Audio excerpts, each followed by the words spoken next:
This is the start of something new. Hey Earthlings. Hey everybody. This is a video in the series of the ego traps that spiritual people fall into. Yeah. And this is the video number 4 out of 8. And the spiritual trap number 4 is the saint or the humanitarian. So this is someone who identifies as being only of service to humanity, being totally selfless. However, here the shadow is that this person is not actually embodying selflessness from a place of compassion or unity consciousness. It's not where it's coming from. Yeah. Rather, it is usually coming from wanting to be seen as good. Yeah. And not owning their own desire in life. In fact, their selflessness is often more like a disconnection from self, rather than this kind of unification with the whole. It is rather disconnection from self, where one begins to suppress one's self-interest. So how do you know if you or somebody in your life is falling to this ego trap? A big indicator is to ask yourself, is it coming from a place of how I will be seen if I serve, or rather of what the collective or what humanity or what the people who need the service actually needing? Yeah. Yeah, and you could ask yourself, for example, am I sacrificing when I serve? Yeah. Do I ever end up feeling even a tiny bit Or resentful or unseen? In case that people don't appreciate your service. Or don't kind of like acknowledge the goodness of that service? Yeah. Or is it truly coming from me following my heart's joy? Is your service you following your inspiration and joy? Or is it something else? Is it a have to? Yeah. Are you doing it because the world is going to hell? Or are you doing it because you feel your heart is pouring love into the mission that you are doing? And we want to also mention that being of service is amazing gift, you know, when you truly begin to connect to your gifts and you offer that as a service to the world from a so-called selfless place, in the sense that it's not driven from the ego. Yeah, and that's amazing. It's so needed in society. Like, this is exactly what we need. We need to think way more about the collective than about ourselves, but it needs to come from the right place. Yeah. And this is why we think this series is so important, that you become aware of those traps, those ego traps that actually holding you back from being fully enlightened and fully awakened and serving humanity. Yeah, and you can't take a shortcut to that, you know, just deciding that now I'm going to serve humanity and everything I do will serve, you know, because actually the shadow of this is the denial of self-interest, where we begin to pretend that we don't have any self-interest. It's not for us, it's for others, you know. I'm only of service. I don't have any motivations behind that.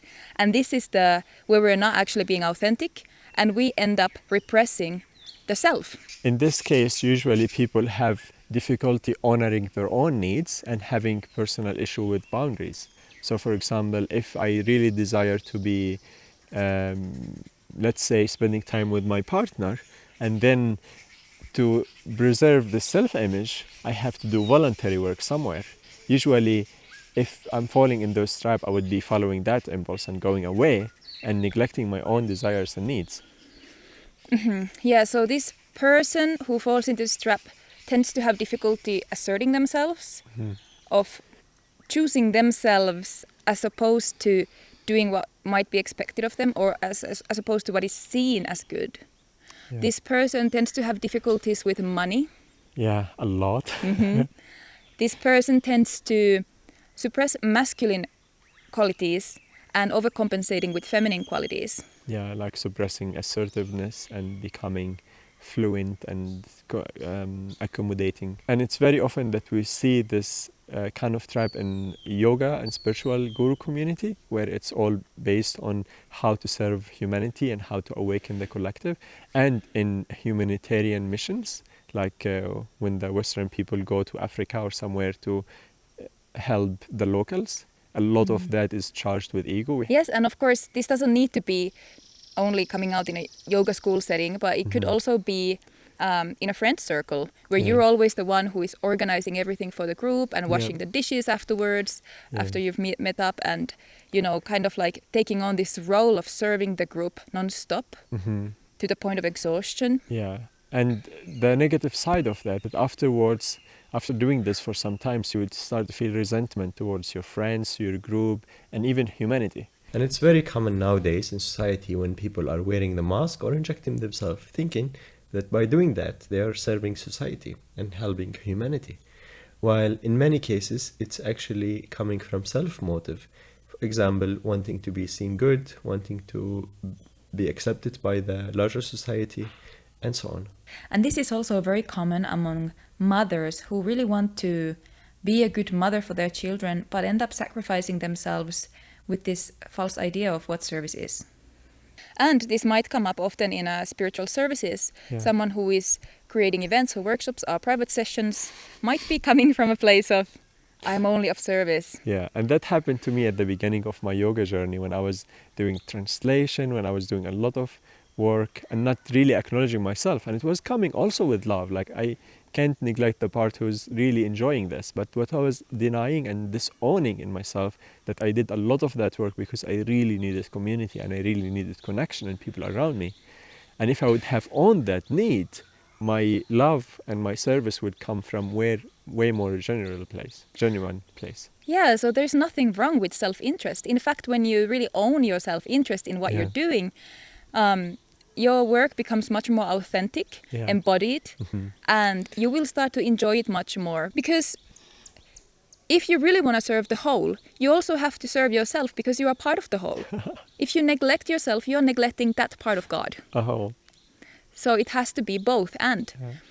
And no sacrifice. This is like a really important thing that need to come from like really self-loving, loving the others. There's no sacrifice in that. So whenever there is like a sacrifice, even if it's a little bit, that's an indicator that you're not fully in alignment with your mission and with your service. Yes, and your service, once you really honor yourself and what it is that you need personally, then you can step into service from a place of real joy, that this is actually your path. You're not sacrificing anything because it is what you want to be doing anyways with your time. Yeah.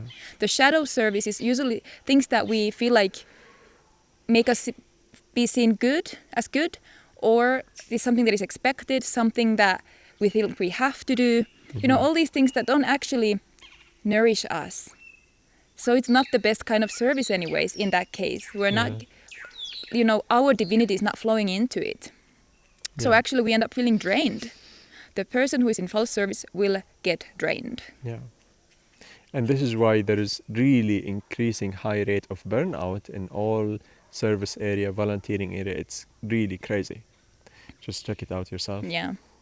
And a good question to ask yourself to know if you are in true service or false service, let's put it that way, is when I'm like after doing service or during the service, do I feel nourished and energized and excited? Or do I feel drained and tired and depleted? That's a great indicator. Yeah. So let us know in the comment if you recognize any of those traits in yourself or in somebody that you know. We'd love to hear from you and your experience as well, and we read all the comments. By the way, I let myself be eaten by mosquitoes just to film this video for you, so you better like it and share it. So I can prove to myself that I'm of service by shadows. So where this pattern actually started, and we can trace it back to childhood. Usually people who fall to this pattern are shamed and guilt for being self-loving or self-caring. Usually if they would do something for themselves, the parents would shame them for being selfish, for thinking of themselves only. So they deny this part of them who is self-caring, and they identify with the part who cares for other and what other people's need before their needs. Right, so the message was in the childhood that you need to think of the collective first, the family, usually. The parents. What they need. Yeah. And if the child wanted to do the opposite of what the collective wants, something that is what they want, the message was, you're egoistic. Yeah, you're bad. You're bad. So as a result, when they did that, they were judged, shamed, punished, abandoned, or humiliated. One of the above, or all. So of course they learned that it's not, in order to actually protect themselves, they need to deny the self. And this is where the disconnection from self comes from. And it's actually a self-protection mechanism to serve others. Because this is how they are accepted and valued as a member of the group. Yeah.